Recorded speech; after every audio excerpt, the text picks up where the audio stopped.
Blaine Kellar and Terry McCormick joining you on another edition of the Tennessee Pro Football Podcast, recapping a game that secured another Titans losing season at Washington, 42-19. The final could have been a lot worse, even though it was a pretty bad all-time Titans performance. A couple of missed field goals from the Commanders avoided a near 50-point loss for the Titans, falling to 3-9 and securing a losing season, Terry. Yeah, third straight year that they're going to finish under 500 now. Even if they were able to win out, they'd still be 8-9, which is below the mark. And I think, yesterday, I think a lot of Titans issues got exposed. The offensive line wasn't able to get, anything open for the run game. The defensive line got blown off the ball by the Commanders. The secondary and the linebackers had issues with tackling and coverage, and really, did special teams with their weekly catastrophe to add to the mix as well. So really just a poor game all around for the Titans. Yeah, you're looking at a 28-0 hole at the start of the second quarter. I'm not sure if we've seen as bad of a first quarter from the Titans all season, even for the past few seasons, Terry. That was a really abysmal start that took all hope out of any idea of another win on the road. Yeah, once it got to 21-0, you kind of knew this one was over. And really, I'll be honest here, the only bright spot that I saw yesterday was probably the continued improvement of Will Levis, because in the face of adversity, and granted, maybe the Dogs had been called off when it was 28-0, but knowing that the Titans were going to have to throw the ball and had really no run game to balance that, I thought he acquitted himself pretty well. The passing numbers weren't great, just 18 of 37, which is about 5 or 6 less completions than you like with that many attempts, but 212 yards, couple of scores, no turnovers, only 2 sacks for 2 lost yards. So improvement there in terms of pocket awareness. I thought, it's something that they can continue to build on, even if it's small steps. Yeah, those drops, like you mentioned, I think he was kind of ailed by some of those on Sunday. Definitely did not help his averages overall. Talk about complimentary football. Defense and special teams didn't help him either. Washington had over 200 rushing yards. Jaden Daniels only had 5 incompletions on the day. The special teams were the special teams once again. Another Titans loss, but we're here to recap it on the Tennessee Pro Football Podcast. We'll take a break here. When we come back, John Glennon of the Nashville Post joins us.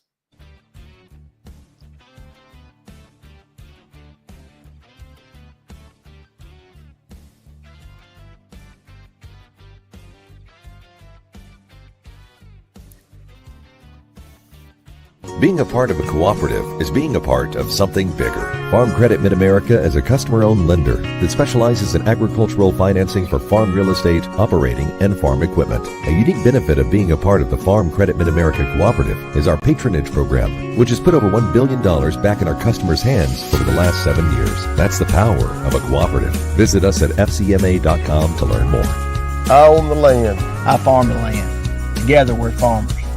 This is our cooperative.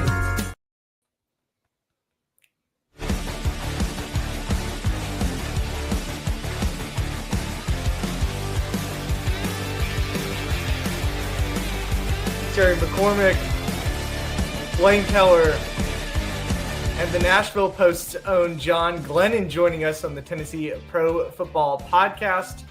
John, thanks so much for your time recapping the Titans' loss to the Commanders. I'll start with this. Jeffrey Simmons told reporters on Sunday it felt like the Titans were hungover from success after their win in Houston. You guys have both been doing this for a long time. How do you get hungover from one win against a good, not great team? I think that's a great question. I think if you're the Titans, I think that's a pretty embarrassing statement to make. I think, kudos to Jeffrey Simmons. I think he was being honest, because I think that's the way the Titans played. Looked as if they rolled out there, and especially defensively in the early going, they expected the Commanders to kind of roll over for them. But again, that's one victory the Titans had in a row. Granted, it was against a solid team, the AFC South leaders in Houston, but a team that had not been playing all that well. And Titans put up some good numbers in that game, especially against the run, only allowed 40 rushing yards. And, it appeared that maybe some members of the front seven, as Jeffrey Simmons said, looked a little bit hungover, looked like they'd been reading too many of their clippings from 1 week's worth of success. And that's embarrassing, I think, to come out there when you're still a 3-8 team and expect that you've got all your problems taken care of. And basically just to, again, expect that Washington is going to agree with whatever the Titans did last week in Houston is a troubling statement to make. But I think it's accurate to me. That's, there was a lack of energy, especially defensively when the Titans started that game. And it certainly took the offense a while to get going. I'm not sure you could say the defense ever got going in that game. Yeah, John, I would agree with you completely. And there really is no cause for resting on laurels when you have won back-to-back games in the last now 36 games. So there's really no cause for anybody to say that they've arrived or that they, are suddenly feeling like they're going to, all of a sudden just show up and the wins are going to come. To me, that's a big lesson learned, maybe the hard way for this team, that they know that it's going to take a much better effort and a much better overall plan to be able to win on the road against a playoff team than what they put out there yesterday. Yeah, and again, especially the run game to me was the most baffling of all the stats in yesterday's game. The run defense, I should say. Not only last week, the Titans go into Houston, hold a Joe Mixon and a pretty decent rushing attack to 40 yards on 17 carries there.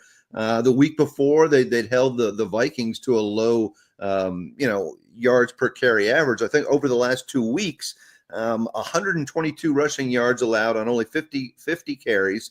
It's a 2.4 yard average. So they've been playing very well against the run. So to come out yesterday and just to get their doors blown by a Commanders team that, granted, was a pretty solid rushing team, but again, you'd think a Titans team that was ranked 8th against the run coming in there would have at least held its own.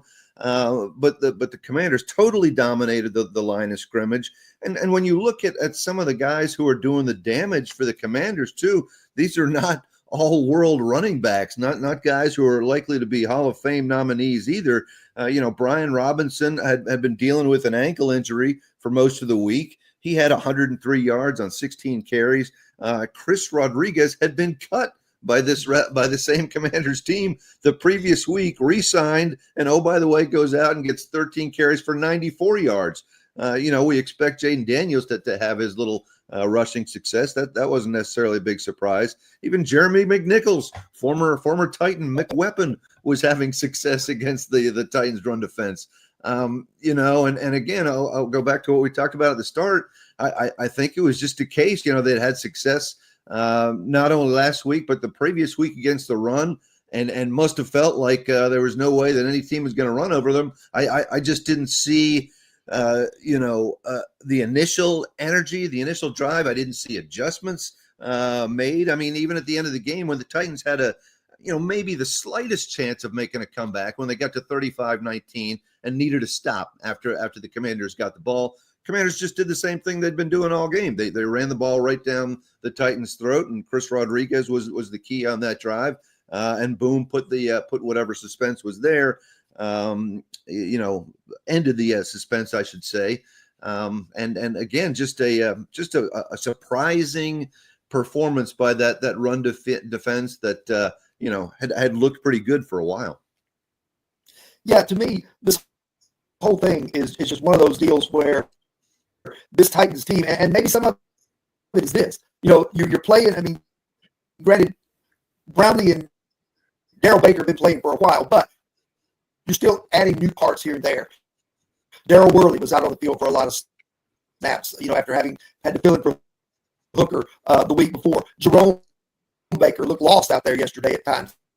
I think that, this thing of bringing in guys from the outside and plugging them in, I talked to Blaine about it before we went on the air. It's like, a lot of the shopping they've had to do with free agents, going and getting Kenneth Murray and guys like that to fill holes. It's like they had to go shop at the Island of Misfit Toys because they've gotten a bunch of guys who don't necessarily fit what they want to do, but they were the best available, and that's what they're having to go with.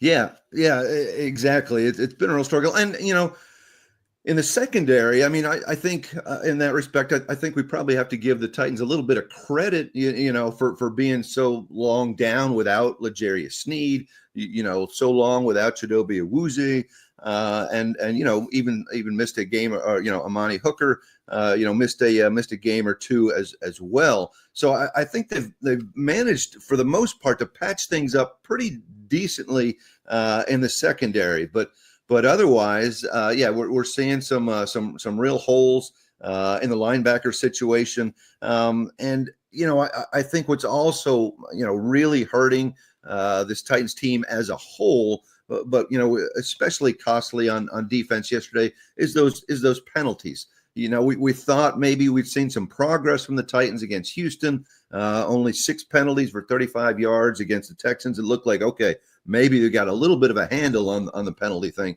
But again, it pops up yesterday. 11 penalties for 85 yards in the first half alone. I think that was the most since 2011. I think there was an ESPN stats and info graphic about that. But you look at 2 of those defensive penalties on one drive. I think it was on the Commanders' 4th touchdown drive, a hold on Hooker, and I think it was maybe an illegal hands by Jerome Baker. Both converted third downs because of that. Led to Commanders' touchdowns.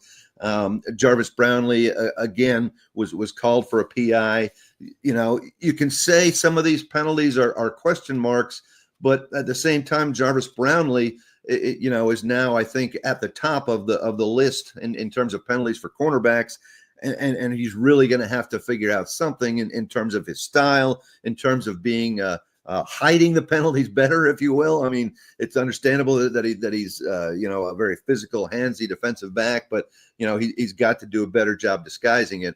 In any respect, the penalties really were another factor in that game, and again, a big disappointment after what seemed to be progress against Houston as well. Yeah, that was the 8th time that the Titans have been flagged for 8 penalties or more in a game this season. Is that concerning to you guys? Of course, the Ravens are the most penalized team in the league and have proven that you can overcome that and win games. But under a first-year coaching staff, is it concerning to see that part, just kind of the little things like penalties, not get improvement? It is to me, yeah, certainly, because we're seeing a lot of the same penalties called over and over again, and I think, especially in the case of the one that I mentioned earlier, Jarvis Brownlee. Granted, he's a rookie, and you have to expect some issues with rookies, especially a 5th-round draft pick. Wasn't expected to be playing this many snaps in his first season, but we're not seeing a change in his game necessarily. We're seeing the same calls on Jarvis Brownlee regularly. That's why he's atop the charts at DB. And, the Titans are probably going to be one of the more penalized defenses in the league, playing under Denard Wilson on a regular basis, just because it's a very aggressive style of pass coverage. And you're going to rack up some penalties from time to time. But there's a difference between having a few penalties per game in that instance, and again, as you mentioned, Blaine, you're very brainy, Blaine. Having an average of over 8 or being over 8 for several games this year. So it's a concern. Some of these lessons have to sink in, because as we know, the Titans are not one of the better offenses in the league. They have enough trouble getting to 20 points per game each week. And when you're having these penalties allowing drives to continue on the other end, you're not going to be able to match scores with these teams.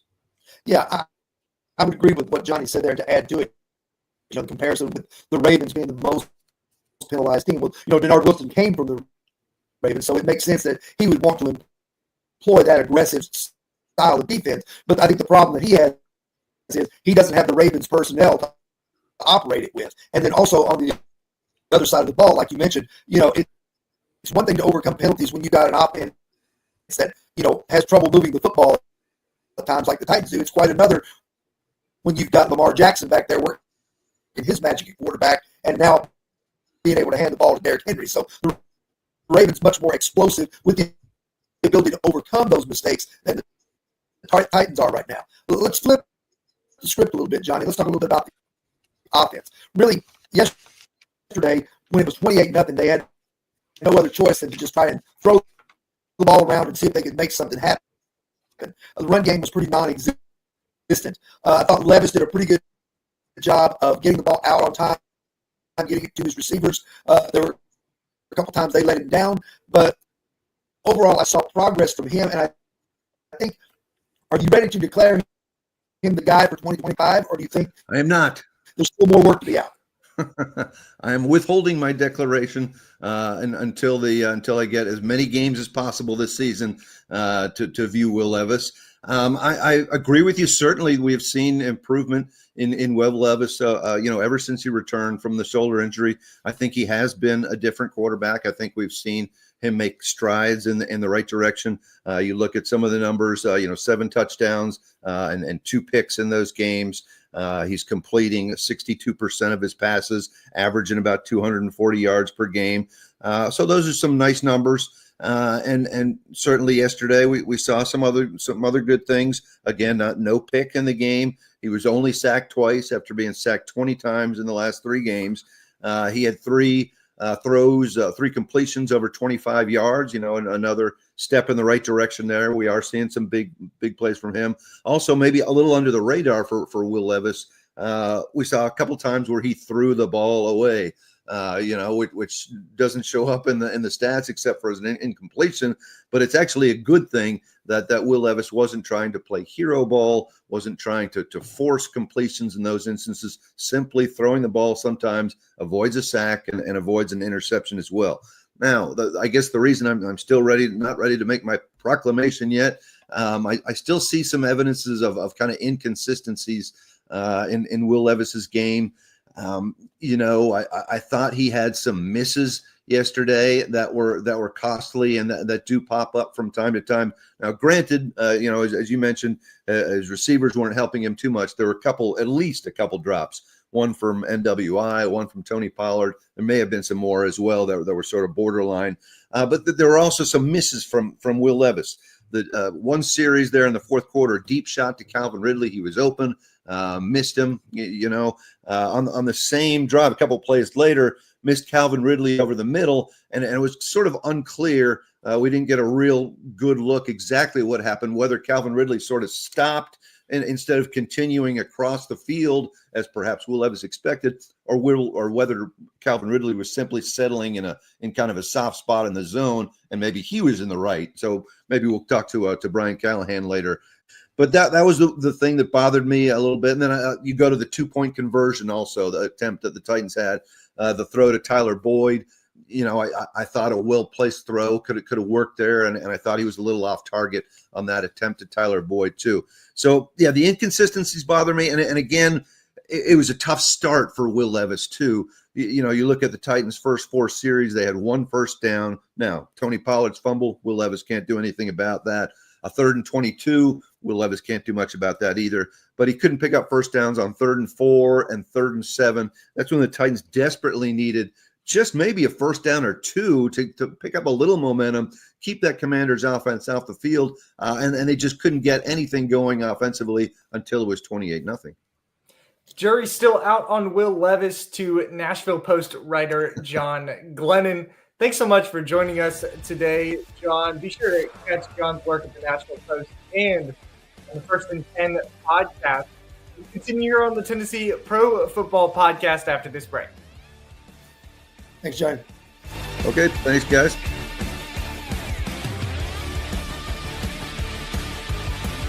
He shoots, and he scores!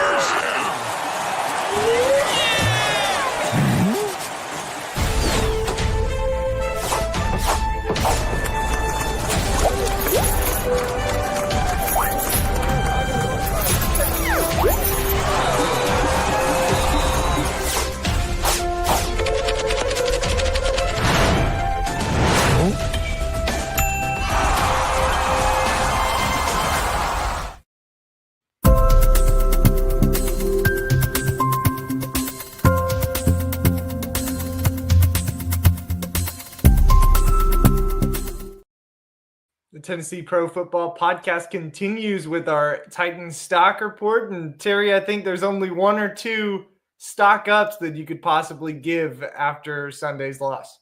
Yep, old reliable Nick Westbrook-Akine again with the stock up, even though he had a drop yesterday, proving he's human. Still caught 2 touchdowns, giving him 8 in 8 games. You know, the criminal thing about that is no targets the first month of the season, and since then he has been their most consistent and reliable receiver. You know, the other stock up, and yes, there were, as Johnny noted in the previous segment, there were a few little inconsistencies still, but got to give Will Levis a stock up because he's trending in the right direction since returning from the shoulder injury.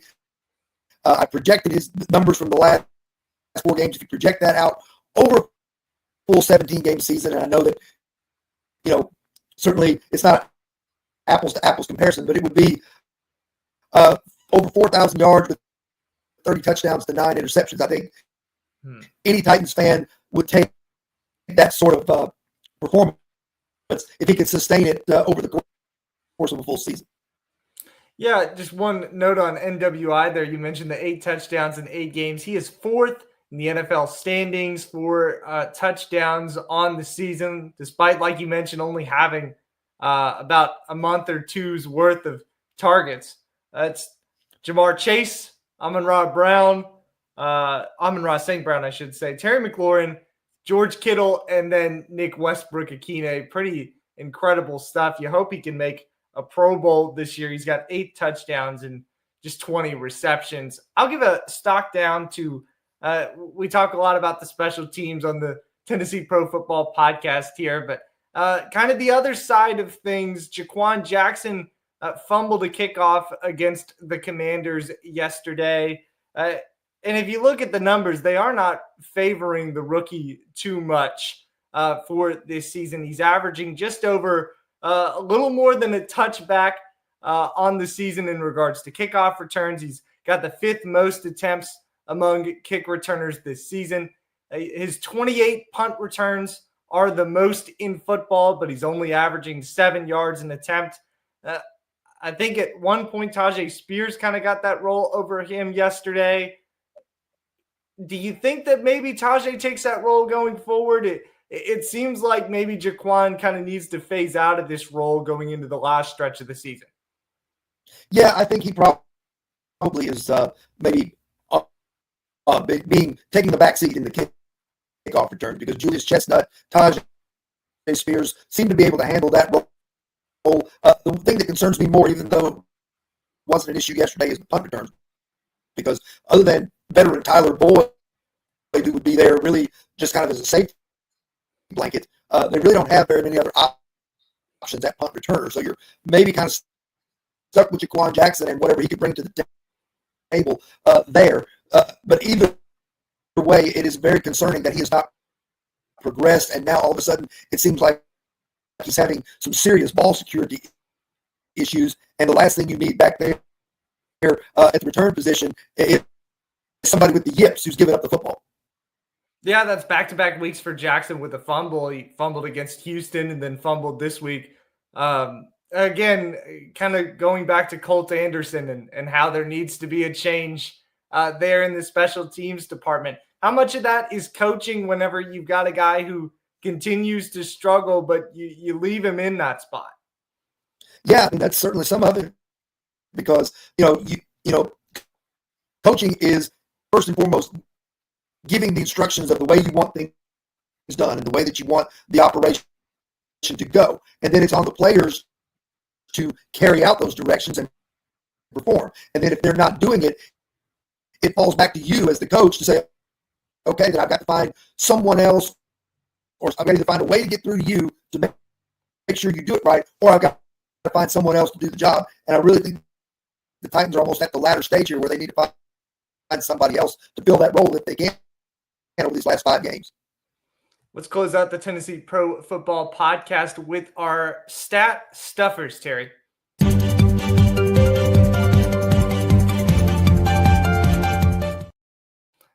Not too many here, but Terry, what do you got in the stat department that sticks out to you? Well, one that we've already covered a little bit, and that's number 12. They had 12 penalties for 93 yards yesterday, including 11 for 85 in the first half. Those types of things just take you completely out of ball games, and yesterday was no exception. Washington using those to extend drives, the offensive penalties back the Titans up, the special teams penalties backed them up. Some of the other offensive penalties wiped out decent games, and then the defensive penalties extended drives. It's just a complete disaster all the way around, especially with the penalties and the things that the infraction, what they caused. Yeah, well, I've got a double-sided coin on my part. Daryl Worley was somebody that John mentioned in his segment. He had 17 tackles after being elevated to the active roster the day after Thanksgiving. He's been a practice squad elevation these past couple of weeks. 17 tackles are impressive, but at a cornerback, that kind of shows how much he was targeted yesterday against the Commanders, does it not? Yeah, he played some at safety, played nickel after Roger McCreary went out. So he was moved around a little bit. But, yeah, anytime a defensive back is leading the team in tackles, that's a sign that something's wrong. Ideally, you'd want your linebackers to be leading the way in tackles.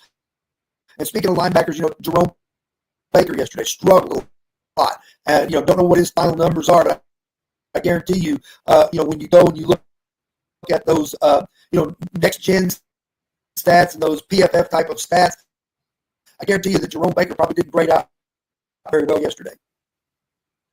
Yeah, Baker just finished with 6 tackles comparatively. Kenneth Murray had 10 with half a sack. Amani Hooker with another interception on his part. I don't want to call him the Nick Westbrook-Akine of the Titans defense, but in regards to being consistent, he's one of the few aspects of this team that's kind of been steady all year round. Yep. Got one more number for you, and that is this. Nick Folk yesterday, 2 more field goals, including number 400 of his career. So, wow. Congratulations to him for that. That's a very impressive feat. Yeah, time cannot take – Father Time cannot take Nick Folk. It seems he's really found another leg in his career. And yesterday and the week before, across the league, you see kickers struggling, but Nick's continued to find a way to figure it out. How about Arden Key coming a little bit out of the woodwork yesterday? He had a sack and a half for the Titans, credited for that. He's been a streaky player this season, but what did you kind of see from Arden against the Commanders? Yeah, I think, he had a couple of plays where he showed up and made a nice play, had one of the penalties that extended the drive. And I think, Arden has always been one of those guys that, he's got a hit or miss. When he's playing very well, he can be a difference maker. When he's not, it kind of becomes invisible at times. And I think that that's one of the things that has really hurt this Titans team this year, is that they've not gotten enough production overall from Arden Key and Harold Landry at the outside linebacker positions.